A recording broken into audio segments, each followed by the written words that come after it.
Welcome, young Skywalker. I have been expecting you.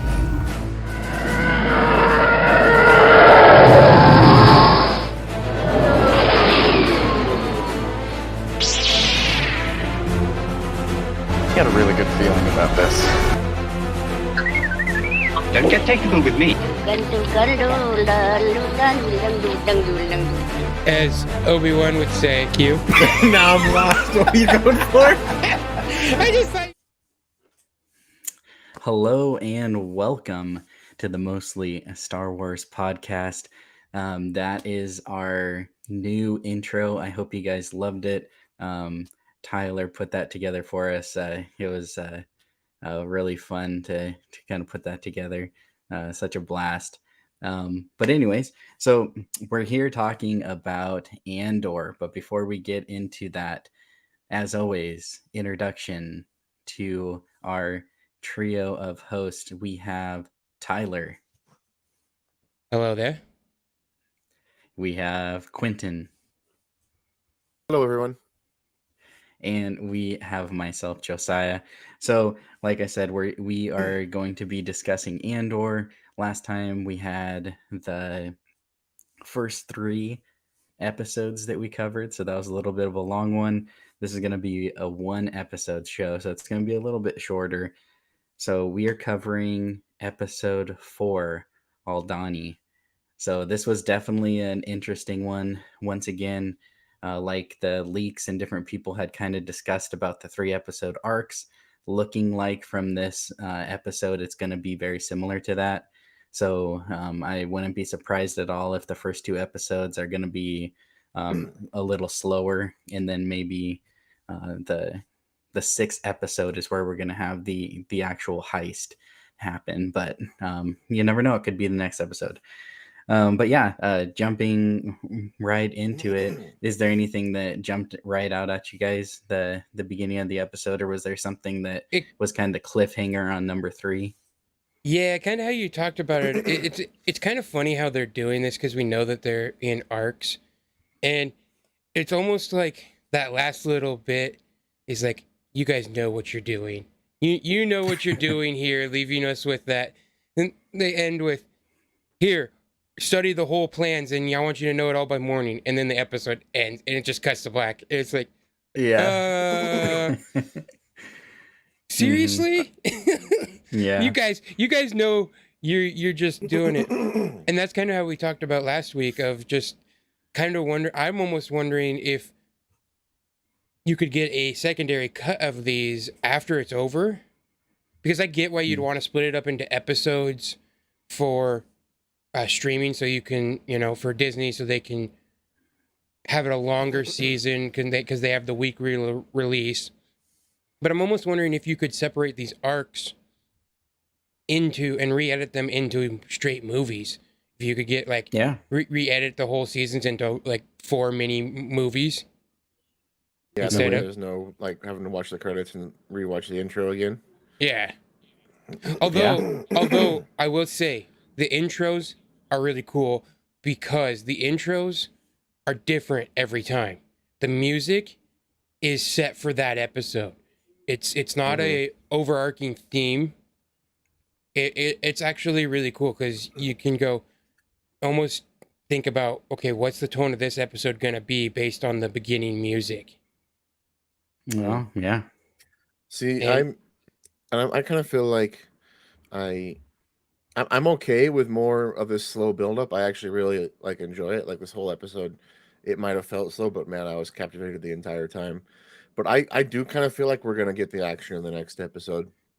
At least, I feel like there'll be something. I feel like they could do at least the first, some action. Maybe start the heist in the episode, and maybe something goes wrong, and then boom, after the episode ends, and then we get the rest of the heist and the aftermath in the 3rd episode of this arc.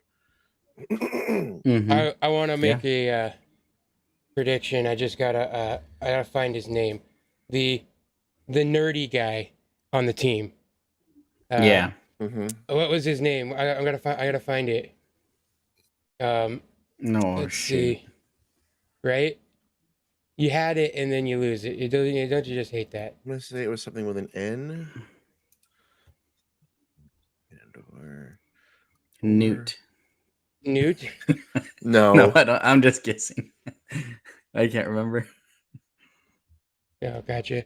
But you know, I feel like I'm gonna make a prediction. The next episode is going Nemec. to clip Nemec. Nemec. Okay. The next episode, because he's the one that believes in Cassian, he says he thinks that he's there for part of the cause. Yeah, And- that was almost my- sad when he said that. And I was like, Andor needs to be Mhm. part of the cause, not a mercenary. And, Mhm. Something's So- gonna happen to change him. well, I think the next episode is going to be end on a cliffhanger in the battle for to steal it, and Nemec is going to die, and that's going to be the cliffhanger in the middle Oh, yeah. of the battle, and they're going to end there, and then so you have to wait till next episode to see if they escape. Mm-hmm. Yeah, I feel like no matter what, I feel like we have a sad fate for our Band of rebels here. poor friend Nemec. Yeah. It looks like Josiah's having some connection issues Already there, but based on the way that they've been building them. Yeah, I feel like some way too maybe Uh-oh. finish This again. Oh. connection issues. yeah, It does kind of seem like he's the character who's slated to die. He seems a little bit on the weaker side and more trusting, and it's almost kind of sad. It's like this guy's not gonna live. yeah, because he's the more hopeful one. Yeah. And maybe in Star Wars normally you'd think, well, he's going to be the one that survives, but this show is obviously, we've already seen, much darker in tone, and so I think this show combined with Rogue One, it's very dark, but the whole point of it is that it turns that darkness, and at the very end of Rogue One, it turns it into hope. Mm-hmm. And so that, Mhm. but sometimes you got to go through the darkness to get to that hope. And I think Yeah. that's what this show is Yeah. about, is showing the darkness that it took to get to that hope. Yeah, I feel like that is a good connection with Rogue One. Kind of going on its coattails here is going to be really similar that way, in it being like dark, and obviously we saw that they weren't afraid to kill off the main cast in Rogue One. Mm-hmm. So yeah, I feel like that is definitely going to be the case with some on this heist. You think they However, Kill off some of the main cast. Kill off Andor. yeah, for sure. So Andor is actually like a Force ghost in Rogue One. That's a twist. But anyways, I think the difference between this is we're getting, the Empire side. We're getting, the corporation side. We're getting ISB side. And so Yes. that really kind of makes this original and sets it apart from anything really that we've been able to consume. And in live action for sure. So this is where the episode for me was super exciting. It's definitely a slow episode, but it almost, I was listening to someone else and they talked about it. They almost said it was a talkie, just a full talking episode, in which Yeah. it is, but it's like, you're still hanging on every word though, because of everything that's Yeah. there. It's so good. I almost got a little worried after watching it though, because I thought, oh no, people are going to start saying, oh, they're going to compare this to the Phantom Menace and say there's too much talking and not enough action and everything. I'm like, but listen, it's so good. Mm-hmm. I loved seeing ISB. That was so cool. Everything's like clean and pristine and white. Did they clean up Coruscant? Yeah, even like the building. I mean, around there is- probably. Yeah, the building's beautiful. Yeah, And one of the kind it was of really really cool part. one of the kind of throwaway lines that were in that the meeting they're talking about. They want to do, that lady wants an increased budget for surveillance, looking for anti-imperial activity on Ryloth. Mm-hmm. That was pretty close because you know that even we've seen from the Bad Batch and later in Rebels that the Ryloth has kind of always been fighting against the Empire. Mm-hmm. Mm-hmm. Cham Syndulla has always been, he's huge arc in Rebels trying to destroy the Imperials that are there on Ryloth. So obviously there's some anti-Imperial activity there. Mm-hmm. Yeah. For sure. Yeah, he's that's one thing I was like trying to listen for, like any Easter eggs and everything around that, and just trying to listen to all the information going on. And speaking of little bits that we got, I loved one. You got the med pack. Yep, right off the bat. Mm-hmm. It was that's just an awesome pull, but that's not the first Knights of the Republic pull. There's actually a lot of video game Easter eggs I liked in this episode, and they said they're not going to do Easter eggs and cameos and fan service in this show, and we're like, you mean not obvious ones, right? I guess apparently, because there's a lot. Mm-hmm. Yeah. Mm-hmm. Like, yep. Well, one. So, I cannot believe, the rat-attacking invaders. Like when he said that, when the crystal and the Rakatan invaders, Rakatan. The Kuwati signet, Blue Kyber, Skystone, Ancient World celebrates the uprising against the Rakatan invaders. Yes, the Rakatan. And the first time I was watching, I was just like, no, yeah, that was they said it. They said it. Such a huge moment. Mm-hmm. Yeah, and I think the other out. thing, like, not even for like massive major fans, but the other thing is just the fact that they put something in there that has a connection to the Force, has a connection to, Jedi, Sith, whatever, with a Kyber crystal. And so I thought that was like an interesting thing. We now have, our hero Andor holding a Kyber crystal in his hand. Like that, placing that in his hand, that was pretty awesome. Right. Well, I like how Luthen says, "Don't take less than 50,000 for it," but it's worth a lot more than that to him. Yeah. So this is obviously something personal to him. Mm-hmm. There could be some deeper meaning to it to him, and then the trust that he has to give it to Andor to hold on for the mission. Mm-hmm. Yeah, that's because he doesn't even know if Andor is going to survive the mission. So, and so he might just be throwing that away. But it's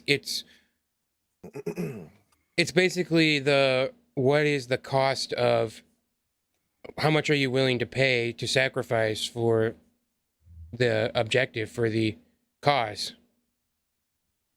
And I think it's funny. It kind of counteracts his statement he says later to Vel when she says, "What if he's the one who goes down?" And then Luthen says, "That's the advantage of renting him. He's disposable." Yeah, but I don't really think he feels that way about Andor. I think that's just what he tells her, so she'll go along with him on the mission. But I don't think he feels that way at all. I think he's taken a big bet on Andor being a major player coming up in the events of the rebellion. Yeah, exactly. I think he just needs to basically test Andor out. Like he's at this point he's disposable, but he also thinks that because he even says earlier in the episode, he says that you'll likely. It doesn't matter what happens, you are going to likely die fighting these guys. Yeah. So whether he joins the cause or not, Luthen believes that Andor will get on board and he'll be more, but he has to, until he does, he's just expendable. And so, but this is him basically he's betting on Andor, which is really interesting to me because when they get to Coruscant and he's talking to Mon Mothma and she wants to bring in someone new, he's like, can we trust anyone new? Yeah, after he's Yeah. just doing this to Val. Yeah, exactly. And Mhm. it's like, it's just so interesting because just all the secrecy that the rebellion has to go through just to even get what she's doing. Mon Mothma's even stating, I can't pull funds like I used to. I can't switch money around like I used to because I'm being watched. He noted because Luthen noticed she has a new driver. Just Yeah. there's a new spies spy everywhere. in the Senate every week. Yeah. They go to the bank and it's all new faces. Yep. Yeah. So yeah, Senate said that. Yeah, I was wondering if we will see any force sensitive characters soon. And then he also said that it's what she needed to hear. I think he's talking about Val needed to hear to be okay with him joining so late in the game. And I think it's kind of interesting how even Val is like, once she's made that decision, her decision is firm. She doesn't, because then they all start questioning it. She's like, nope, I've made my decision. That's it. Nothing. There's no discussing it. That's the decision. And so I find that kind of interesting. Once she's what am I looking for? She's determined. She's already made up her mind. There's no going back. Mm-hmm. It is really interesting, like this episode, because it kind of leaves you wondering even a little bit more about the different characters. You know, what 100% is, you know, their motives behind it. If there is something bigger, if they're thinking something bigger, what they're really part of. You know, if they understand that what they're really part of. I mean, even the relationship between Vel and Luthen, right, is really interesting. And you, after all that discussion that we had, and then the way that she acts later and what she tells about Andor, and Andor kind of questions it, even like it, you don't get the full picture of what their relationship is. There is even a moment in that conversation where I was like, is this like father daughter? Like, I would not be surprised if at somewhere in that conversation she said like dad or something, you know, like Yes. it kind of was giving off like those vibes that they're that close. But like, I don't, it's like you 'Cause the kind way of he left started with to talk- even more questions. The way he started to talk to her, at first he was like, because he tells Andor that she's the boss. But then at the end, he starts, you wanted to lead. Basically starting to talk, no, you wanted this responsibility. Here's what I'm giving you. Yeah. And so, yeah, it's an interesting what their relationship will turn out to be. Or if it's just what it looks like on the outside. Yeah, at the very least, he's a very important mentor to her, helping her, maybe perhaps guide her in a direction she already wanted to go, but didn't have the means to do so. But the other thing is his finances. You know, 200,000 credits is a pretty big lump sum that he was just going to give a rando, you know, and everything, you know, like later that we see he has access to. He was going to yeah, pay he was going to pay 40,000 for the box, but he Yeah. instantly says, "Do this job and I'll pay you 200,000." yeah. So, Well, I you mean, know, if you he's think about got it, money. The job is to steal the entire payroll, and A quarterly payroll for an Imperial sector. I mean, Right. that's got to be huge. Not, you know, a couple 100,000. You're probably talking billions Or trillions of trillions. dollars Mm-hmm. or of Yeah. credits. The other thing to think about is, you know, is he just a master, you know, manipulator, master of disguise type situation, and Mon Mothma is the one that's bankrolling him. And so that's why they were talking about getting finances. And so maybe this 200,000 is he's getting it from her to pay Andor type situation. So yeah, it's like it's hard to know. Or is he Yeah, just because independently wealthy? they talk about, I mean, I I could take see a it mix from of both. Yeah, because he's also a very secretive person. Even we know we got more, and we know he owns a antique shop. Some of the coolest antiques in Star Wars, you know. Yeah. And like that stuff is like there's no price to that. It's just like the value of all that stuff is unreal. The price on stuff like that is whatever somebody's willing to pay for it.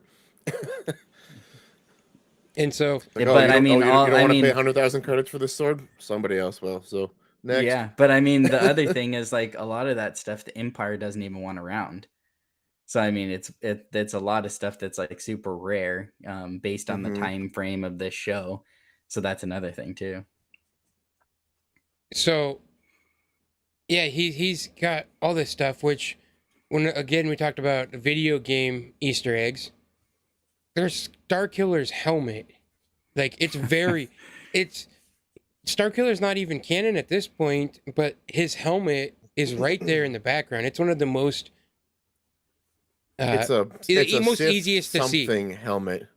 I can't remember what they call it, but it's a Sith helmet of some kind. Mm-hmm. I mean, there's a lot of stuff in this scene. Mm-hmm.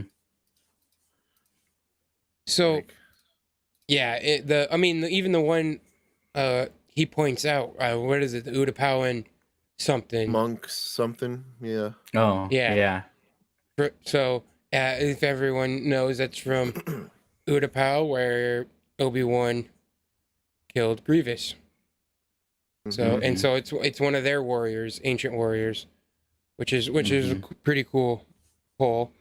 It's just no fan service, nothing. We're just gonna mention all this stuff and talk about these ancient Star Wars stuff and Mandalorian armor. There's a I got Twi'lek Beskar armor. Kalakori on there.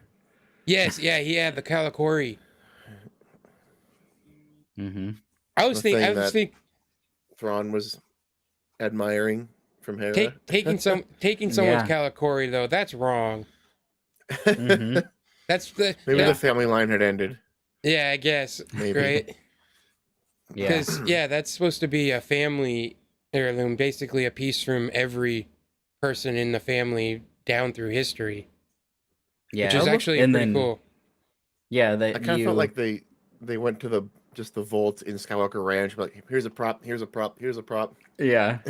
Yeah. Take 100%. the gun shield from episode 1. Oh, there's a Wookiee horn that we made for episode 3 that we never actually used. Yeah. Yeah.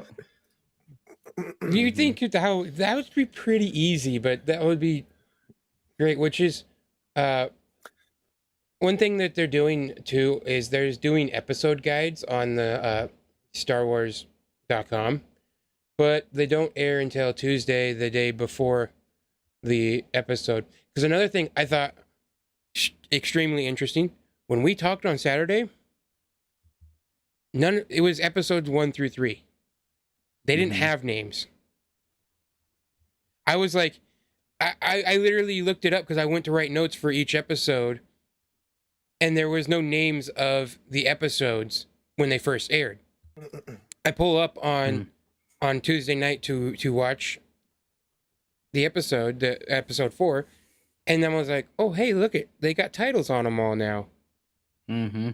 And so I just thought that was interesting because at first I was like, okay, I guess we're not going to have titles to episodes, which I'm perfectly fine with. I mean, it doesn't really matter as much. I'd more want like a title of the arc than necessarily an individual title. But I know, like, as fans, we'll come up with our own titles for those. I mean, because there's so many arcs in the Clone Wars that are just episode names, but everyone has their name for it. I really loved the show that Luthen put on when he was in his store. Yeah. Just his boisterous, outgoing, and loud talking, and he's acting inside of a character acting. It's awesome.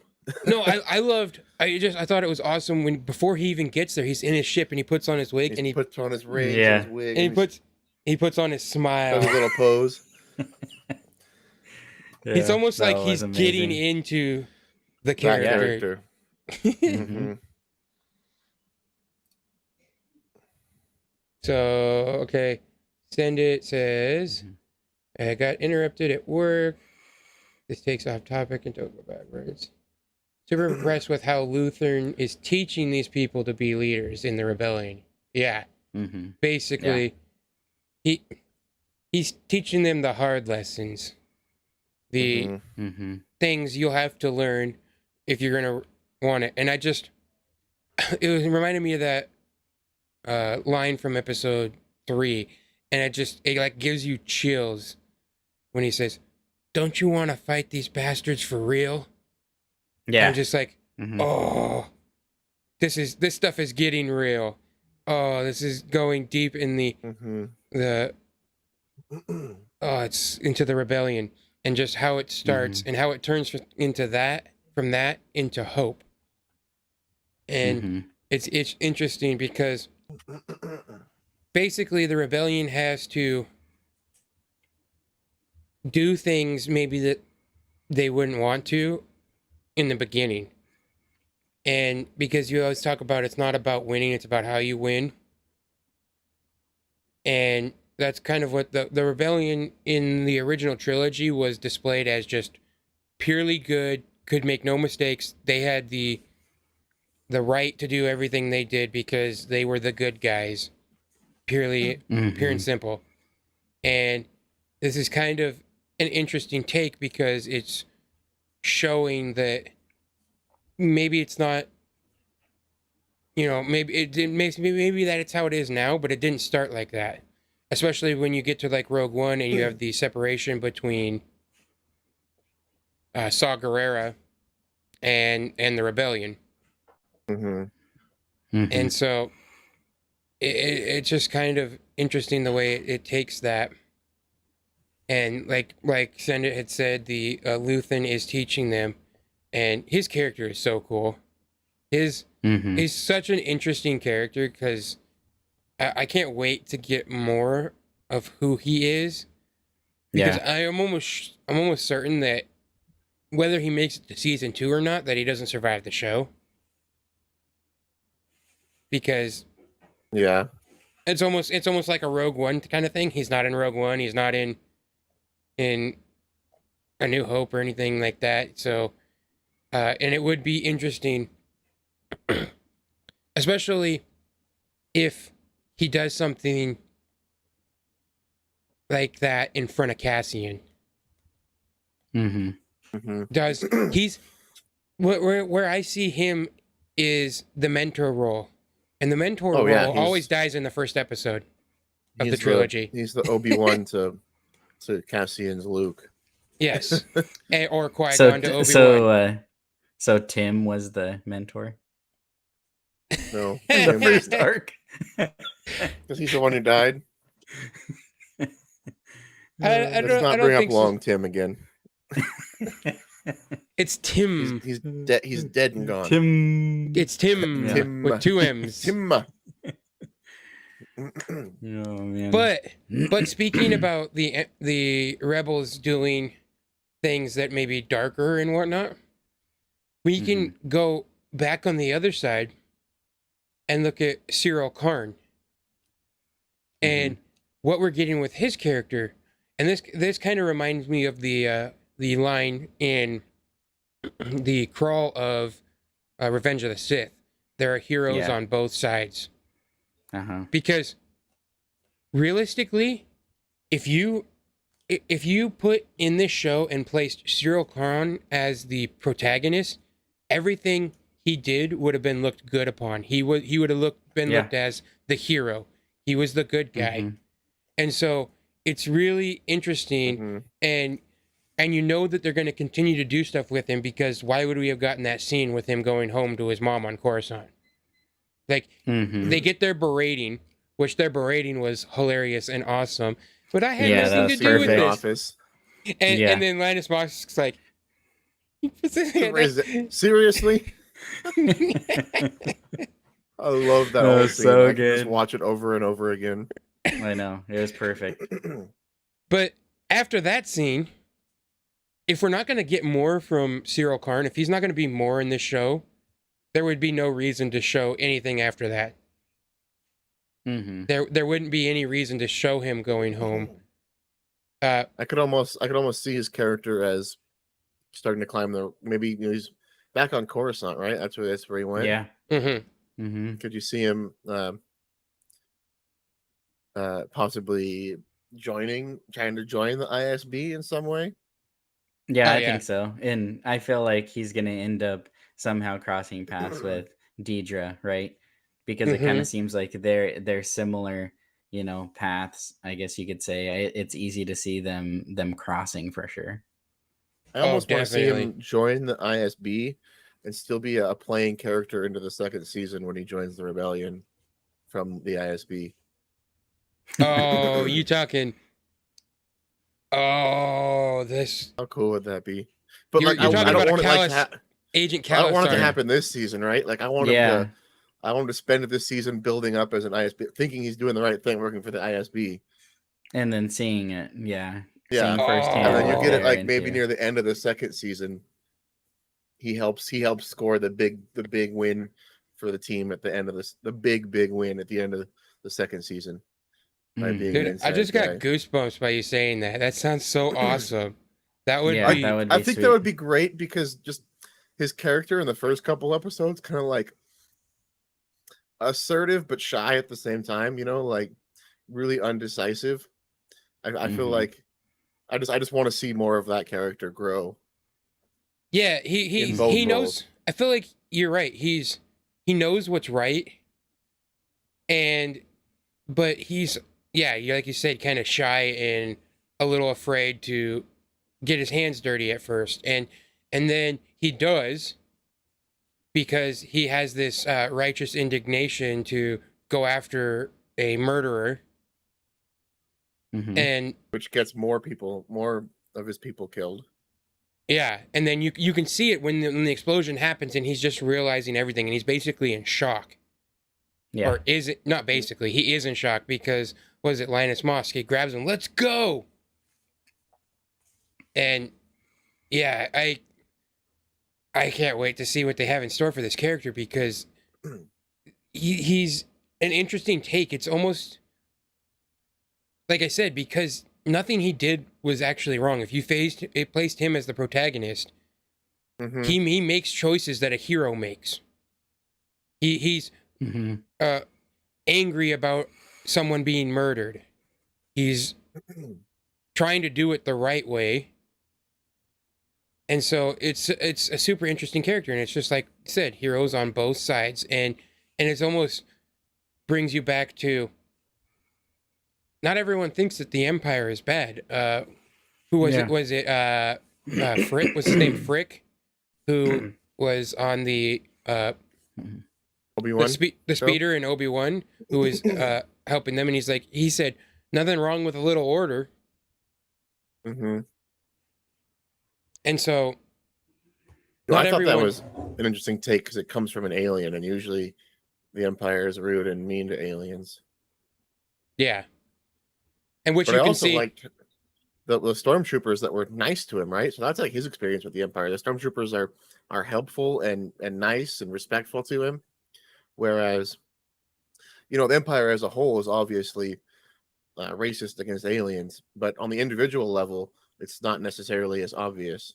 Which you saw in this when you get episode. troopers like that. You saw the what you're talking about, racist versus aliens. ISB 1, they're all human, every single one of them. Mhm. 2, if you didn't notice, they all have British accents because the British accent is associated with the Empire because of Tarkin, and it goes all the way back to the beginning. And so they all have that British accents, whereas the people on Ferrix have different accents from all over the place. Mixture between Irish and Scottish and even Mhm. what's his face? The Morlana security guy. Linus Mosk. Yeah, Linus Mosk is it's Scottish, so it's considered, I mean, at least by colonial Britain, to be a lower kind of way of talking. Mm-hmm. Yeah, and that's kind of what the Empire was run. I think that's what George was kind of getting at, was with that, like you said, the colonialism and everything. And you have so when you talk about the Empire here and ISB, and they all have similar accents, that means they've all come from similar planets. Close, probably close to Coruscant, or wealthy, more high end, higher tier class, basically. If you're going to a class scale, and I think that's what we kind of talked about, like the racism of the Empire there when it comes to that kind of stuff, and I think that's also represented in the fact that not only is there no aliens, but you also have the definite British accents in all of the ISB agents. I don't think it'll happen because I don't really see a point, and it'll probably just be fan service if it did. But how cool would it be if we got Yularen? We just got a scene with Yularen somewhere. I totally thought was for like, maybe he was like, I'm pretty sure he's like top dog of ISB, yes, and so that would be which was awesome. actually a demotion for him, but I don't know. I think they talk about it in the first Thrawn book. It's a demotion because he was an admiral of the in the Clone Wars. He was a military leader, not just and he was demoted to ISB instead of ISB isn't just spies. ISB is in charge of the military defense of Coruscant. All the Star Destroyers over Coruscant are ISB. So think about this. ISB. So I think it's actually an important role. I think it's a great role. I don't really think it's I don't know if it's talked down as a demotion, but I feel like it's a very important role within the Empire that he takes great responsibility in. And I feel like it's important. I almost feel like it would be a promotion if you're the absolute number one of Imperial Secret Division, basically. And the other thing that I thought was interesting is him saying, what are we doing here at ISB? What does ISB do? And that was a great speech. And they're like, we're looking for anti-imperial anything. And he's like, no, it basically says they're a doctor. We're looking for a symptom. They're a healthcare provider, he says. And they're looking for a symptom, and they're treating the symptoms. Yeah. To snuff out the symptoms to eradicate before it ever becomes a cold. Basically. It says they locate germs, whether they arise from within or have come from the outside. Yeah. So ISB had what were called loyalty officers. And they were the ones who would like interrogate anybody in the Empire, from stormtroopers to admirals, and if they were shown any kind of signs of rebellion, if they were symptomatic to the cause of the rebellion, then they were punished severely. And yeah, so it's just the deep things we're learning. It almost was like because I looked at the runtime for this, and it's a 40-minute runtime or 50-minute runtime minus credits. And I just thought, and then the whole episode, like you said, is mostly talking. Yeah. And I was just like, oh my goodness, we're gonna get so much exposition from this. And and you get to learn more daily life. It's really hard to hear all the things that are being said when Cyril Karn gets off the shuttle, but if you turn on the caption, you can listen. They're just talking about different planets and bus routing and stuff to different planets, and it's super cool. And the fact we also get to see Coruscant, because we haven't seen Coruscant since Revenge of the Sith. And I did think it looked a little different. One thing I noticed, and actually it fits with what George was going for, because in the we kind of talked about this when we did our episode 2 episode, but that he wanted the ships to be a more elegant design of that day, because in the early in like episode 2 time frame, everything was about culture and art and everything. And so that's why you have the ships are so round and elegant and everything. But also the buildings and everything on Coruscant is that same way. But skip ahead 18 years and we're looking at Coruscant now and everything's square, because squares are tight and orderly. And I almost feel like that's because that's the Empire taking over, and that's the only design you're allowed to do. It's got to be neat. You know, a TIE fighter isn't elegant. It's efficient. And so you get that aspect of it when you look at Coruscant, and you can see the change that has taken over the culture itself. Is just an interesting look. Speaking of TIE fighters, I really like that scene where Clem and Val were walking back. You know, they're going the long way around. It's a day's walk, so trying to avoid patrols. And then obviously they hear it. We don't hear it right away because we need to be able to hear the dialogue between them. But the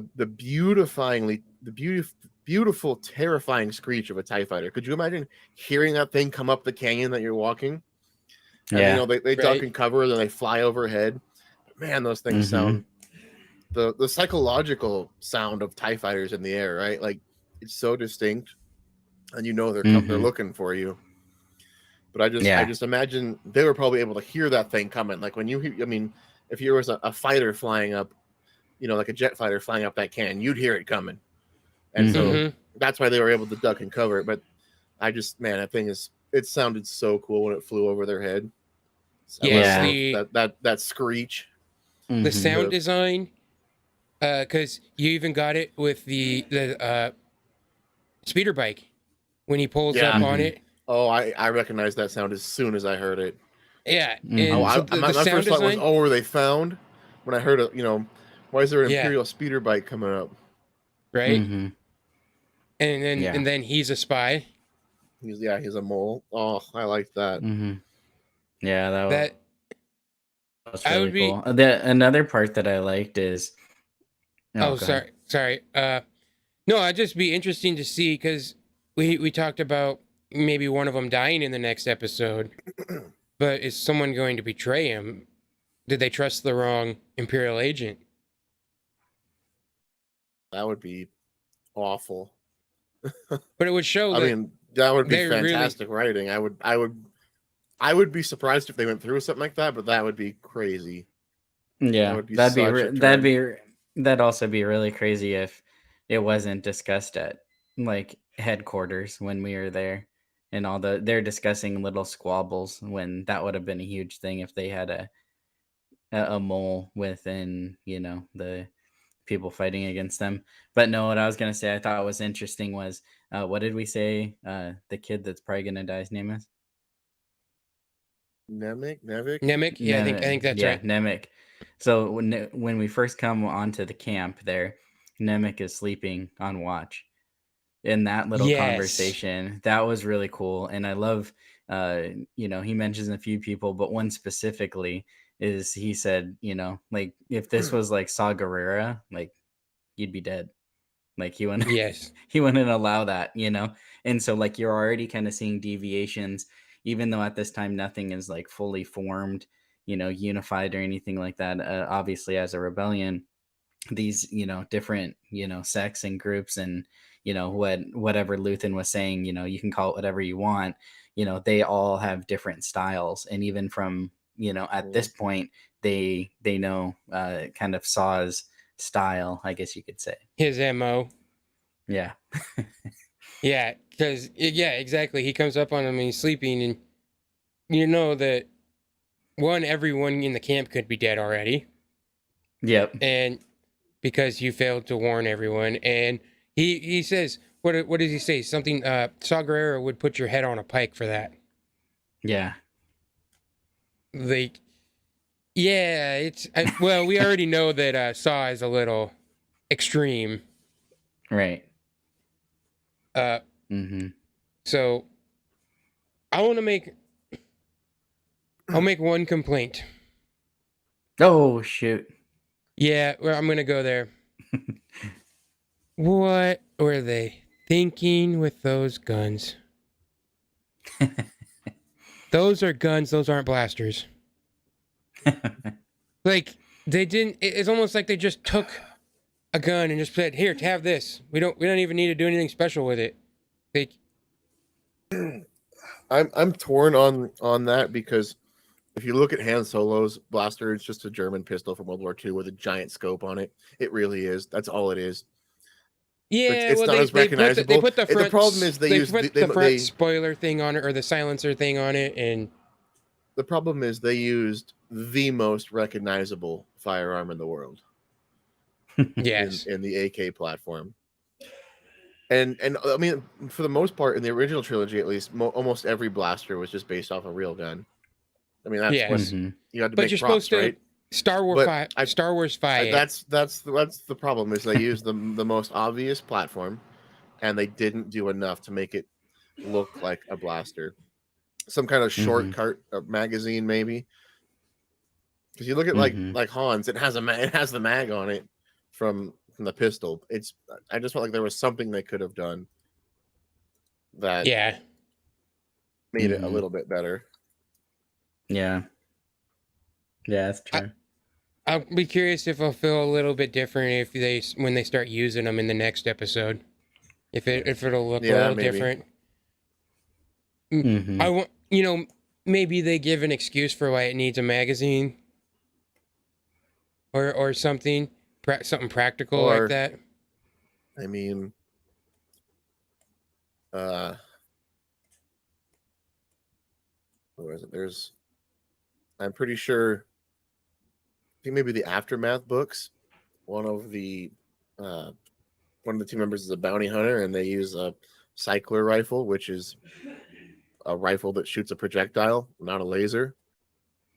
I mean, I don't want to go down that route of they're just using regular guns in Star Wars all the time, but I mean, they did exist in the world. It's not like the first time we've ever seen a practical firearm. Right. There are just more advantages to a blaster, and I mean, there's been videos I've seen about like comparing the two and why one's probably better than the other, but there are advantages to both in certain situations. Now, I'm not saying I want to see it just be an AK and they're just using that in Star Wars, but I don't know. You said maybe it'll feel a little bit different once you see it in action. Yeah, maybe they get some excuses or make some kind of Star Wars reason why it looks like that. That's one thing I thought about. That's what's kind of great about Star Wars. I've talked about in the past too, is that the getting taken out of a scene or something just doesn't happen as much in Star Wars, because you can usually think about it. You can wash it away with like, oh, the Force or something, or this is an entirely different galaxy. It does. You can't just base everything on what we know in our world that it applies in Star Wars. And so you don't get taken out of it. You don't get suspension of disbelief nearly as much. And that was one of the few things where I was like, oh, but maybe there'll be some Star Wars reasons that will explain it, and I can be better on that. Yeah.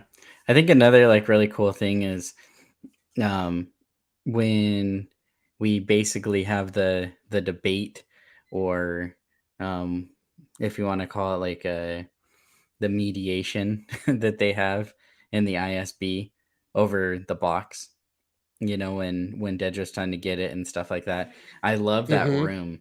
It was like, it was an awesome room. Like, it's totally built that one or multiple parties could be on either side. And then you have the mediator in the middle, kind of hearing both sides. Once again, going back to that orderly, it was, even though both sides were, you know, obviously passionate about the outcome, or, they were both thinking about their own careers and things like that. Either way, they both took turns, and it was in an orderly fashion. The whole proceedings was very orderly. But then I love, even though they're just, the main dude's just saying like, okay, this is what it is. It's not that important. You need to focus on important things. The other guy leaves, and then when he's talking to her, it was like he's telling her what to focus on, what to do. But once again, going back to heroes on both sides, he's like Luthen, right? He is teaching her how to be successful, and everything he tells her was like excellent. And then the way that he does it, like at first you're like, oh, he's just being mean, right? And like doesn't care about her. But as the conversation goes on, he starts commending her and saying, okay, yeah, you need to work on this, this, and this, but here's the things that you're doing good at, and maybe you're going to advance in this respect because you're doing great, work here. And so I was like, man, like this guy's awesome. Like he'd be a cool boss to work for. I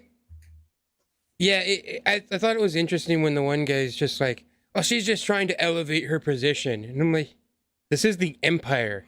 Yeah, You're everyone just is mad because she's getting more successful at it than you. Like, but that's the thing, is that she really wasn't yet. He's talking about how she's got 2 sectors to look over, and he's got 6. Like he's like, tell her to. And I love that line that he says, to steady the ladder before climbing. If you fall by yourself. That was that was great. Like so he gives her the discipline stuff, tells her what she was doing wrong, and says his quarterly reports are in and yours are not, so you're not focusing, you're losing focus on this thing and you're not doing your job. However, you're doing really good at this, so keep up that, and maybe you're gonna have career advancement in that path. So like he could have just said, you're not doing what you're supposed to, you're wrong, get back to work, you're a failure, whatever. But he didn't. He was building her up. He was saying, this is what you need to do. Once again, like we were talking about Luthen, he was teaching her how to be successful. So that's great leadership. Yeah. We kind of talked about Cyril Karn, but I just found it interesting that when he comes home to his mom, first thing she does is slap him. I know. And then hugs him. It's interesting. And then, okay, I died laughing when she's like, mind your own business, to the lady across the street or something. I don't know exactly what she said, but it was funny. Oh, Oh, she says, what are you staring at? Like after she just slapped him and then hugged him. And I definitely take that as she was mad at him for leaving, but she's glad that he's home. And it's hard to say. There's lots of different things it could be, because the other thing is we see the type of person he is, right? And you kind of discuss the whole way that he is. That could have been based on his upbringing, could have been based on like the way that his mom raised him, so he basically is a failure. He got demoted or fired or whatever you want to call it. So that also could have played a role. She could have been disappointed, and he dishonored the family, but then at the same time she's happy to see him home. Or the other thing that I was thinking is, it also could be if she didn't know he was coming home, so she was mad that he didn't say like, oh, I'm coming home. So she was in complete shock when he shows up at the door, type situation. But I feel like because of the neighbor, the people know that he failed. They know he's a failure. So they're all watching like, oh man, that bad, like the failure kid has returned type thing. I also think maybe it was more along the lines that she was mad at him for putting himself in danger, for doing that kind of stuff and putting himself where he could have been killed, and she was angry that she could have lost him, and that's why she was angry. But then there's the hug, because she loves him and doesn't want to lose him, but she was angry at him for acting foolishly. Yeah, depending, I guess, on how much, of the actual, situation was told to the public, or how much he told her. Or to her But, yeah. individually. Right. Yeah. So and it's just another interesting level Oh, of where do we go with this character. Yeah, I like what Send It O'Reilly said. What if she didn't agree with him choosing to work for the greedy corporation when they obviously from humble means? Yeah, that's huge. Or the other Yes. thing, even like kind of going along that same wavelength, is if he had a possibility to work for the Empire, or to do something on Coruscant, and he chose that instead. So once again, choosing a line of work that a lot of people, even though he thought that he could do some good, a lot of people, even the people working within the corporation, knew that not everybody's good. A lot of people take advantage of the position. That's an interesting point, because maybe if he thought that he was doing something good and maybe he could change it, then that goes on to Quinton's speculation of maybe seeing him become part of the Empire, but then make the switch. What if, like Quinton says, he makes the switch, but instead of Luthen making the sacrifice for the cause, it's him at the end, which is, and if the rumors that Quinton said is true, that the last arc is supposed to take place like 5 days before Rogue One, that those things could be in his mind of him saying it's okay to make the ultimate sacrifice for this cause. And that's why he would make the decision to go to Scarif. Because, as we know, everyone knew going to Scarif was a suicide mission. They might have tried to talk themselves that they could come home, but everyone knew that chances are they weren't coming home. Yeah, man, there's so many characters in here that they could go so many different ways. I keep thinking Dedra too. The way that they keep playing her character, it's like she could go so many different ways. They could do so much with that character. Yeah, because it goes to the point that not everyone in the Empire is a bad person. Not, maybe they think that they're doing the right thing and keeping order and providing stability for the galaxy. And that's just, people aren't bad just because they've been manipulated or believe the propaganda that the Emperor has sent out. And that's kind of the whole point of the rebellion, is to say, hey, no, look at everything's bad. Look at the way they're treating these people. All this stuff. Speaking of the way they're treating these people, we get in the beginning of this episode that Cassian was on Mimbom, which would have put him during the war. He was there the same time that Han Solo was during the Solo movie. Yeah, I thought that was kind of a cool. Yeah, that was cool interesting. narrative. Yeah, interesting tie-in, because then it's really cool storytelling, and like once again how they've been doing so great with the movies and the shows and the cartoons and comics and books and all that, like kind of melding that together, because they're using other previous content to give meaning, more meaning, and then they're using the new stuff to give more meaning to the old. But what I think is really cool about that is when they talked about that, you immediately knew it. Or, you're like, I saw that. I knew what that's like. I saw that in live action. So I could imagine him like living and, like surviving through, those times or whatever. And so they didn't even have to show it because we've already seen it. So that was cool. And it's interesting because it gives more context to it too, because in Solo, they were said, what are we even fighting for? And he's like, to install a regime loyal to the Empire. And Cassian says, we didn't even know it, but we were fighting each other. Yeah.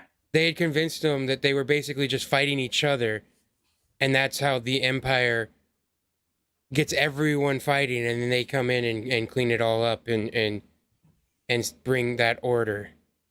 Mm-hmm. I also did want to mention something else because so you guys had talked about before we were talking about like age and stuff, and it is kind of funny because so I watched those first episodes again and I was like, oh yeah, he's definitely older. Then I remembered him, right? But the other thing is when he said that he had been in the fight since he was 6 years old. I can't remember which of you. One of you guys were saying maybe he was exaggerating or something like that. Well, now we heard him exaggerate to Luthen, which was pretty much a lie. But if you want to consider, he basically exaggerated what happened on the Mud Planet, right? And so now, like seeing that's the way he was in an emotional, heightened state talking to Luthen. So maybe it was like that's just the way he kind of is. Like he straight up pretty much lied, but it was really a big exaggeration of what he had to go through. And so, yeah, saying I've been in this since I was 6 years old could have definitely just been kind of like an exaggeration, but saying, I've been in it since I was a kid when really he was more like, 14 or whatever. Yeah, because he says he was like one of 50 people to get out of a Membomb, and that he was fighting for 2 years and everything. And Luthen goes, "You were brought in as a cook, and you only survived because you ran." So you're only there for 6 months. Mm-hmm. And so yeah, like as you're saying, he could be exaggerating all of that. And I don't even see it. Just to me that line says I've been in it for a long time. Basically pretty much as long as life. I can remember. Yeah, it's his life. And so that's an interesting point because it doesn't really matter if it's straight up legit or if it's an exaggeration. The point is the meaning behind the words, not the exact words. Mm-hmm. Yeah. And that's just another interesting thing that this show is divulging, kind of like you said. We're getting more information on old stuff, and we get in the way you look at it from a different perspective because of the new stuff. And it's just we're so spoiled as to have all this Star Wars goodness. Yeah, I know. Crazy. And this episode, I can't wait to see where we go in the next episode because, like we've talked about with the series arcs, I doubt that we're gonna get all of the heist. I feel like it's gonna be like something in the middle of the heist, perhaps, or towards the end of it. But you're not gonna get the escape. Yeah. And you are gonna have to wait for the following week. Yeah. I mean, they've done really good with like cliffhangers, making you want more.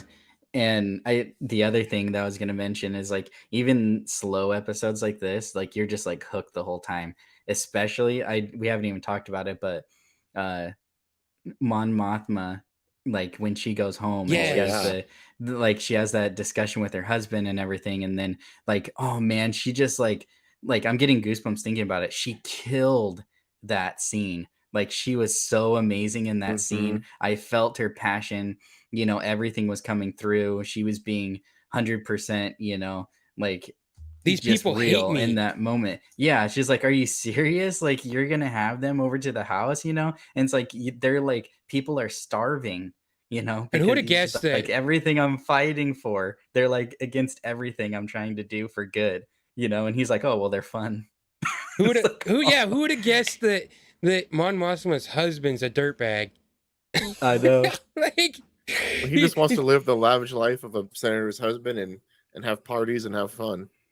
And she's like, "I'm trying to save lives over here." Yeah. So one of the people that is invited over is part of the Vizier's advisors, which oh my goodness, why is his name escaping me? Blue Horn dude. Yeah. No, it's not him. It's the other one that's just next Or to yeah, it's Palpatine. Yeah. He's got the horns, and he's the one. He knows what is his No, that's name. Masamita. Yes, that's who I'm thinking. That's who I'm thinking. Masamita. But yeah, It was that's not the it's one the who was other one. invited. It was the other advisor, the one who's force sensitive, like the Sith. Like they totally know Palpatine's a Sith and they're force sensitive. Well, so does Masamita. This person's gonna be sitting here at Mon Mothma's table eating dinner. Yes. On the fun side while she sits on the boring side. I know. Yeah, and I love, man, you always have the lines up, Quinton, but I love that what she tells him, like, that, you know, like, if I'm, like, you don't want me to be honest, because, like, I will, or something along those lines. So something that she says, don't make me pay attention, because if you do, I will, and you'll regret it. Yes, I love that. That was so amazing. She's just like, bam, you know. Too late, too late to uninvite them. They are gonna come, but yeah, if you make me part of your guys' party fun conversation over there, yeah, she's not gonna be quiet. Yeah. But I love that line from her husband at the end when she says she's gonna return his gift. He's like, why does it have to be so sad and boring? Like, I know. Look at that house they're in. It's so beautiful. I know, it's such an amazing house. Well, yeah, because it's all white, and it honestly does feel like she's putting on this facade too, because that is very much Empire. She's everything's white and clean and very Empire. I mean, even she's wearing white. Yeah, I will say though, like I love seeing this because later in like A New Hope and stuff, in the midst of like wires and cords and old electronics and basically like war and like dirty soldiers and stuff, freedom fighters, whatever, you have her just regal, just like Leia, like she still royal. she still looks royal. And like, so I love seeing this because like that is also who she is. She is this this like royal, elegant. Yeah, I mean, she's woman. been serving Chandrila as a senator for decades. Which that was always name done dropped. Good work, Chandrila. She name drops it right when she goes into Luthen's thing. I don't think that planet's ever been officially named in a Star Wars show or a live action show for sure. I don't know about live action, but it's definitely canonized. Chandrila becomes it's definitely canon, but the center of the New Republic. But well, Luthen mentions it when the gyro pulls up because new driver is Chandrilan, and the his resistance says I assume so, something like that. Yeah. But no, I want to bring up in her house. It's not just white, right? Like the Empire is like everything's white except for the small bits of black. Her house white and black, yeah. White. It's white, but there's plants. There's some beautiful bonsai trees in it, but everything is covered in gold. All the trimmings, the light fixtures, it's white and gold. Yeah, and the whole elegant dinner spread getting prepared as well. Yeah, all the plates are like trimmed in gold. And I think it was interesting because she had I think more screen time in this than she had in Rogue One and the deleted scenes in Revenge of the Sith combined. Yeah. I thought she just played Mon Mothma perfectly. Yes, it was. I'm so glad that she was able to continue doing this role. Yeah, and there was like little parts of this that like show, this episode. There's little parts where I was like, oh man, that's amazing. Oh man, this is good. When we got to that like scene, from her walking like into her house all the way through the finish of that scene at the house, I was just like glued. I was like, this is so amazing. And I love that they created this show so we could see this. Right. It was, it's just so interesting to get out because it's, yes. And Senator O'Reilly said, well, she's an O'Reilly. So yeah, 100%. Genevieve O'Reilly. Yeah. The actress. Yeah. It fits too for the rebellion, being probably Irish descent, kind of just like we talked about accents and everything. Oh man, is it Northern Ireland or? Oh man. But yeah, it's interesting to get this character because this is an original trilogy character. I mean, her first appearance was in Return of the Jedi, of like someone we had never seen before.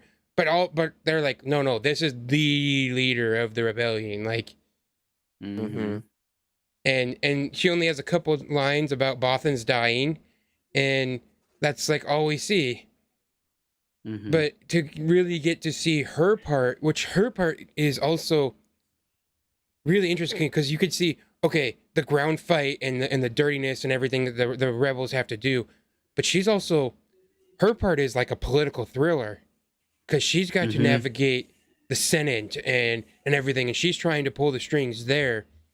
And this is, I really hope we get more of that because I'd love to see that side.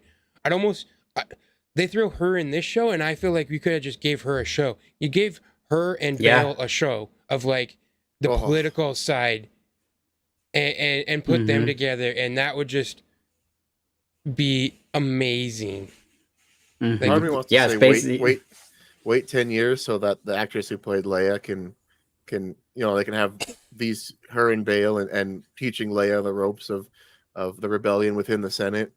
But You mean like then 5? Bale's gonna be Yeah. so old and trying Oh, to play man. a character for But No, then just a yeah, few you'd years have him in later. Rogue One, and he like de-aged like 10 years. yeah, well, 15 Wait a at that second. point. Yeah.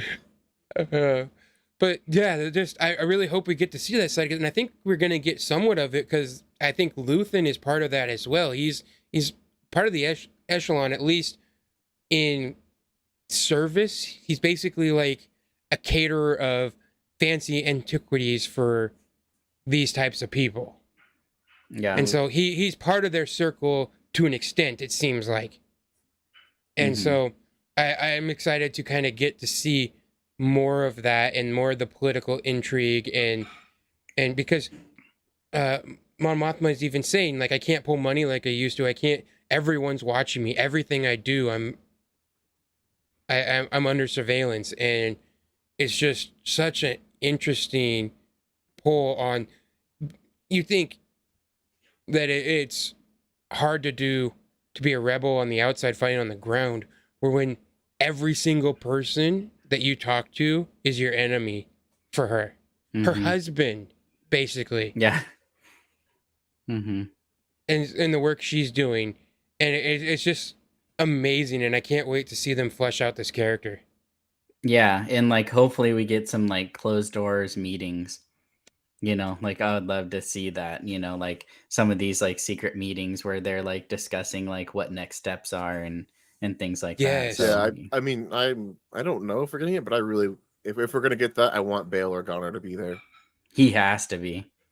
Has don't- to be. Could you imagine Bail Organa and then like Fulcrum, like a voice changing Oh, kind of man. Fulcrum? Yeah, even like if it's like a hologram but you can't see or it's hooded. Yeah. Oh, Or just because in Rebels when they talked to Fulcrum, there was no I just face. gave it was just like gave that myself emblem. goosebumps. dude, they'd have to, if they did that, they'd have to use Ashley, not Yeah, if they're just Brazil. doing If a they voice, if they no. just do a voice, they have to use her. I don't Oh, think they man. will because it's a live action show, but Still, and I also think they want us with a new live action show coming in Ahsoka. They want us to get used to Brazil as Ahsoka. yeah. Well, could you Mhm. imagine like season 2? They're just learning of this stuff with the Death Star plans, and right before Rogue One, right before Cassian goes to that moon to talk to it, and they're like discussing it with what to do about these ideas coming up, and you get Fulcrum in that discussion too. Oh man, Oh man. yes sir. Oh, That'd be crazy. this show is like Building excitement. yes, and you don't even know if it can even meet it, but so far it has. Like even Yeah. you talked about like not wanting another slow episode. You wanted to kind of get moving, And then we get this episode, which again is slow episode, but again, you it still feels tense. Yeah, for sure. It feels like there's a little bit of anxiety. Everyone, there's lots of talking, but everyone's on edge. Yeah, The whole yeah, episode. it's like 100% suspense, like edge of your seat. What's gonna happen next? Yeah, 100%, and like cliffhangers, big time. Yeah, because they're in the camp. They're all suspensed on the job that they have to commit, and they brought a new person on, and they're all like, "Is this guy? Is he going to be any good? Is he going to hurt us? You know, is he a spy?" And then you get same with Luthen and Mon Mothma and everything, and she's just anxious about everything because everyone's against her. Everyone's a spy. Everyone is, she's. And her husband is inviting all the literal people that hate her. Is like the suspense and anticipation is so high in this episode. Yeah. And what I liked about the first arc that we got is we know we're gonna get some payoff to that because we already got it in the first arc. Those first two episodes were slow, but you got that payoff in that third episode where everything turned the temperature up to 11, and so I feel like that same things that got to happen in this arc, and I love that we get to see the slower side and the more nuances of the world, but then you're gonna get that consequences of all that nuance and all the talking and everything, and it's just this show has me so much more excited than, because I was way more excited for Obi-Wan than I was for this show. I was like, yeah, I can't wait. It's a Star Wars show. I watch everything Star Wars. I love it. This show is so amazing. There hasn't been a dull moment. Yeah. Except for when Tim you know dies. what? Oh yeah, Tim. Yeah. Tim. So That wasn't dull. Yeah. The traitor was That gone. wasn't dull. Yeah. I don't know. Like I keep going back and forth with it too. And obviously, as Star Wars fans, anytime that there's a new show, right, you never want it to end, right? Like everybody would like to have like shows just go on forever and just always have Star Wars content, you know, always giving us more stuff. And I feel like with a lot of the other shows, like by this point in the season, I'm already dreading the end. You know, like I'm already like, oh shoot, there's only a couple episodes more. But with the amount of episodes this has, and if there truly is 2 seasons, I don't feel that, you know? Like I don't feel that dread, like, oh man, how are they going to piece all together and how are they going to make a conclusion to all this stuff? Like I'm not even thinking about that. I'm just like, man, I have so much story to go, you know, and they've already given me this much in the first 4 episodes. Like, yeah. And the I'm run hyped. times. Yeah. Well, The this run one was times are 50 longer minutes. Yeah. Yeah. I If we anticipated keep getting that. like 30-minute episodes because that's almost what The Mandalorian is. But then everyone was a minimum. I think the shortest one was like 37 minutes. It's 38. And then they're you all got about 42, 43, and then 50 for this last one. So if we're gonna get which at 50, that's longer than an hour episode of television if it aired on TV. Yeah. An hour episode is only 42 minutes. So even a 42-minute episode still feels like a full episode. Yeah. And so if they're gonna give us this runtime with this many episodes, like I said, we're We're gonna talking get a lot of Star Wars. a lot of details. Yeah, man. all the little extras to dive into. It's so awesome. And as I said, you just can't wait to see what happens next, how the mission's gonna go. All the Imperial stuff you might get to see in the Imperial base. Yeah. Mm-hmm. Okay, I'll go on the record here right now and say I was wrong. Like I was wrong about it. Like slow episodes. Like if you give me episodes like this, you can call it whatever you want. I'm 100% okay with it. There we go. Well, especially like we said, because you know about the payoff. You know that it's coming, and we're gonna get to see everything. You know, you're gonna continue to see where it goes, and it's gonna pay off. I don't know why I'm just now thinking about this, but when they start the heist, right? We get to see Cassian just walk in like he belongs, right? I hope we're gonna get to see him put those skills to work. They couldn't fathom it someone like me walking among them, spitting in their food. Mhm. He won't get that. He'll just see a cafeteria and just knock a loogie in it real quick. Oh man, if he does, that'd be hilarious. That's one thing Yeah. Go under the there sneeze has been- glass. Sneezes. there have been that's one thing that is interesting with the show. There hasn't been a whole lot of comedy, but where it has, it's been like, well, it's been good. It's, you know, there really nothing hasn't. forced for sure. Yeah, Mhm. it felt like in the right spot.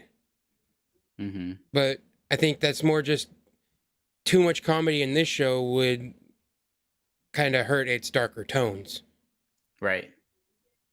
And I think that's one thing. I almost would say that's one thing that maybe The Last Jedi could have used a little bit less of, because it did have a somewhat darker tone, and so some of the comedy stuffs, which, I mean, Star Wars has always had its comedy stuffs. I mean, Yeah. in Attack of the Clones, George wrote C-3PO to say, "I'm quite beside myself," when he's being drugged through the dirt, laying right next to his Mhm. body. So, I mean, comedy does exist in Star Wars, but it Yeah. just, you know, I think this show has done well at it, and Mhm. I think I just can't wait for the show to continue, and what we'll get to see more of, the Imperial base, maybe some ATSTs. Oh man, I'm we excited. never even talked about they also mentioned Scarif already. They talked Yes. about like a bunch like shipments being like diverted there or something along those lines of stuff like building supplies or something getting sent to Scarif or something. Mhm. So, and yeah, so you're getting all this world building. That's Mhm. what George was so good at. People always complained about all the extras he put into the movies, but that's just world building. It makes you believe that this place is a real place. Yeah. And Mhm. another thing we touched on a little bit, but the contrast of this episode from Coruscant to Aldhani, Yeah. the green, beautiful area versus the white and black square that is Coruscant, Mhm. is just like, that's basically the contrast. It's not even the contrast of the Empire more. It's even just the on the ground rebels versus those in the Senate, and the differences that they have to battle through, and that, look at all of these people that are part of the Rebel Alliance. They still come from different walks of life. I don't think Mhm. Mon Mothma's life was really that bad, but she cares. She probably isn't affected very much by the Empire, really. Not personally, as a senator. She could have a lavish life like her husband wants if she wanted to. Yeah. It's Mhm. about the person, and then you have the people who are in the fight and down low, and it just shows that the rebellion is built on everyone, and it's the attitude. It's the people who care, and that's the important thing. That's what's most important about the rebellion is that you care how others are treated and how life is for other people, and to do Mhm. the right thing. It doesn't matter where you came from, what luxuries you have or didn't have. And I really like the contrast that is showing in this episode, and that is, uh, that is something that George Lucas did. We talk about Yeah. showing that contrast in Attack of the Clones, where the movie starts off as blue, turns yellow in the middle, as you can see it going to war, and red, and the tone of the movie is red in the end. And so you get those tones and everything, and this is great Star Wars. 100%. And this show has been incredible, and I can't wait to see more. I know I keep saying that, but that's how excited I am. just about the things we've talked about. I like having these discussions because we literally, like, I never thought about Cyril Karn maybe having a redemption arc, kind of, sort of. Yeah. And honestly, at this point, I wouldn't even call it a redemption. More like him just, if he were to understand what's going on, it's not really a redemption. It's more like just A figuring realization. out which, a realization of which side is the right side, actually. Yeah. And so it just has me excited.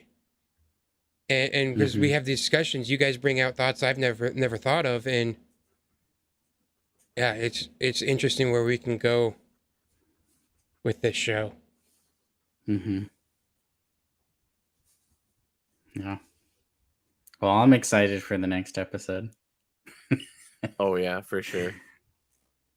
I definitely think we're gonna get some of the heist, but not all of it. We're gonna be left on a cliffhanger right in the middle of the mission, and you're just gonna be begging for the episode after it when it's over. Right? Yeah, I could definitely see that. I would love that if we got like a decent chunk next week, or this week. But I feel like even just based on like the season length and the pacing of it, I wouldn't be surprised if we got up to the very beginning of the heist. They're literally about to do the first whatever it is, the first part, and it ends right there. I don't know, but if you think about it, if we get another 50-minute episode, we could have 25 minutes of build up, training, more Mon Mothma, get ready for the heist, and then you get 15 minutes into the heist, even, right? Mm-hmm. That's still a lot before the heist, and then a good chunk into it. Yeah. Or yeah, even like getting up, like, getting to like into the facility to some extent, or what I guess yeah. I could see that. I could see the next episode more or less being a Mon Mothma episode. Even you could almost just pause the heist, and we could get, like you said, 25 minutes of the political intrigue with Mon Mothma, and then like the dinner. Then we'll skip back the last little bit where they're starting the heist. Yeah, the dinner. Man, you could get the dinner scene. And I love the way it's the show's cut in between those two, because again, we talked about the contrast, but then the anticipation, because the way they cut the first 3 episodes with his past self and then his current situation, where they were literally like when they're at the same point. The end where they're both taking off, leaving the planet, everything. They all ended, they were like kind of shadowing each other in points in the story, the way they cut the show together. And it'd be interesting to see if they intercut heist scenes with high tension political dinner. Yeah, because really this is a super ambitious show. If you think about it, the more you start thinking about the different plots and stories that are now like diverting, because now you have Karn, right? And you have his mom. So there's probably, I would imagine, in the next episode be something along that. You have Dedra, right? And like what she's kind of doing with ISB, you kind of have that kind of situation going on. You have Mon Mothma, you have Luthen, you have, there's lots of different things, not even talking about flashbacks, not even discussing that the whole show started with him looking for his sister, not even talking about Marva, not even talking about Clem, the real Clem. I miss Marva. Like, oh man, there's just like, there's so much. I miss B2 though. That's the biggest disappointment this episode was a lack of B2. I thought the coolest thing I saw is I was watching a video and it was Tony Gilroy speaking, and he said that no, we wanted to do something different with droids, and that it's an actual droid and there's someone actually controlling it. And we thought, the actors play themselves. So the guy who voices it is the guy who's actually operating it. They just gave the job to B2 to the guy who's controlling him, and just said, nope, you're not. You might not be an actor, but now you're also voicing the droid. And like that was cool. You imagine that if you were told like, okay, you're hired, you build and drive this droid around, and then they're like, oh wait, you want to be the voice of it too? Yeah. Mm-hmm. That was cool. I think There was kind of a throwaway line again that between Mon Mothma and Luthen, where he says that she can return the gift if he doesn't like it, and then Mon Mothma says, will you be here if I want to return it? And he goes, well, if not, my assistant knows how to reach me. Kind of alluding to that he's planning to leave the planet again soon, right? And I'm thinking, is he going to go and try to help the assist in the escape of the heist? Is he going to be there, in his ship, ready to? Because obviously they're talking about stealing a freighter that can't outrun TIE fighters and can't fight back. But if he brings in his ship, he could possibly help them fight back against the transfer TIE the fighter stuff resistance.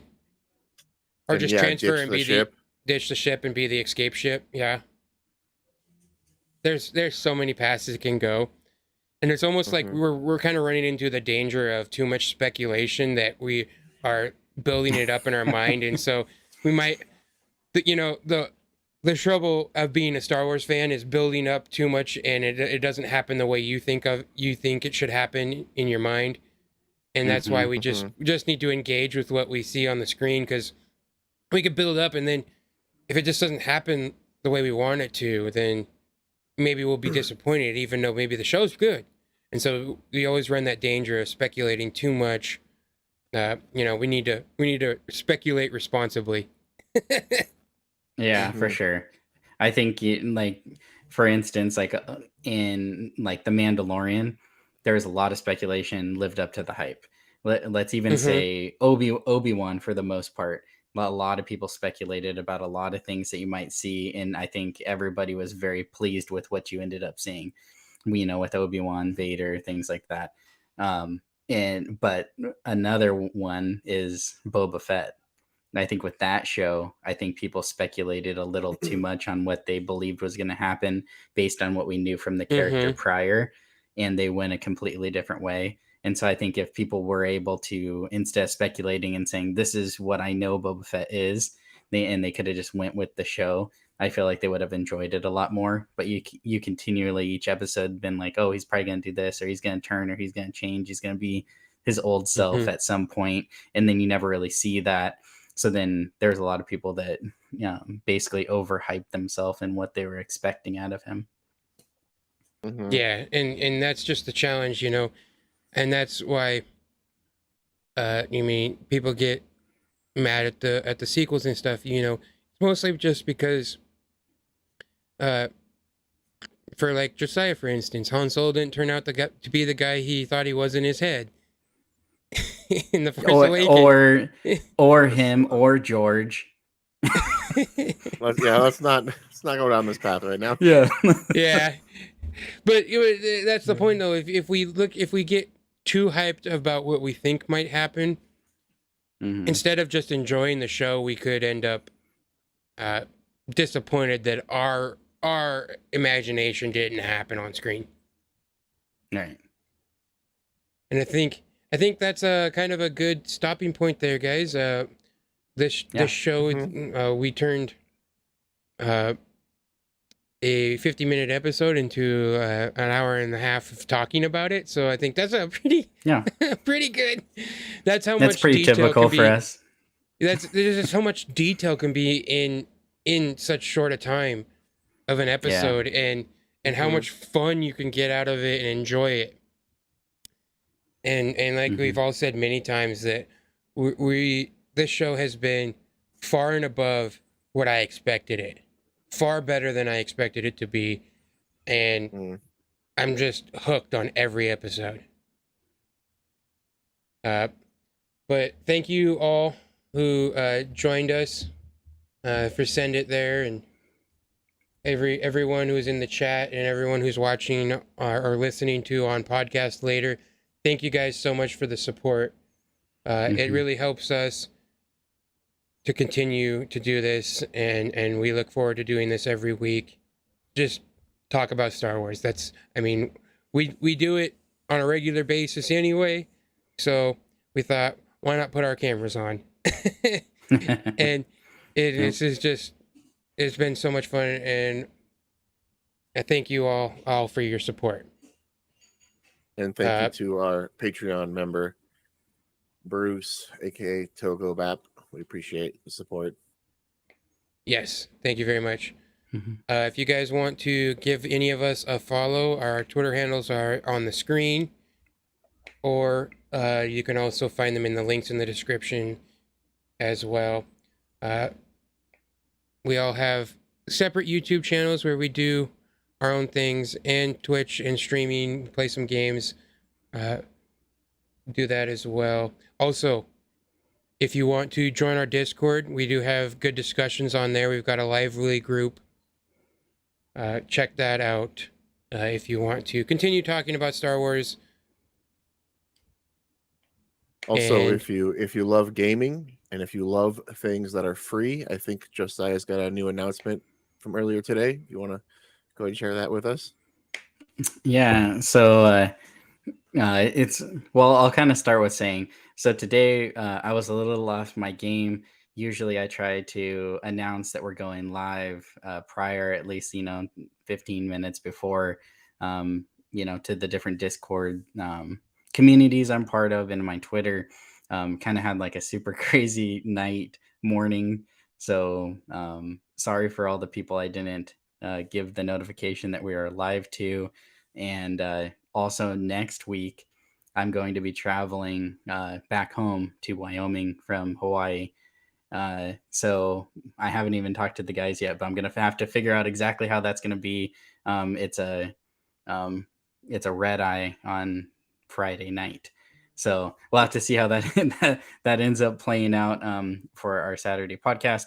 But yeah, one way or another on our socials, we're going to talk about that. On the other hand, I'm not sure if this is specifically what you're saying, but on my Twitter account, so Martinez mostly, I'm doing a joint giveaway with my son for 3 months of either like Game Pass Ultimate, PlayStation Plus Premium, GeForce Now, Amazon Luna Plus, really anything, any type of gaming subscription. We're going to give away 3 months of that. So all you got to do is retweet my tweet and follow Hezekiah's Toys and Games, my son's YouTube channel, and you're entered to win. And that will run for the month of October. And speaking of giveaways, I know we were talking about doing something for 250 subs. So yeah, we looked to do something. I think we were talking about maybe like a Lego set or something here for the channel. And so share with your friends, get them to get subbed, and we'll have more details on that as we kind of approach that. But we will be doing some kind of giveaway for 250 subs. Yep, for sure. All right, guys. Alrighty. Well, thank you very much, everyone. What is? Yeah. What does Obi-Wan always say? May the force be with you. Always. Always. Oh man, that was close. I was waiting for you to say it. Oh yeah, I was waiting for like the very beginning, but oh man, I missed it. Good job, gentlemen. Oh, All right. All right. See you guys. Everyone. Yep. Have a great weekend.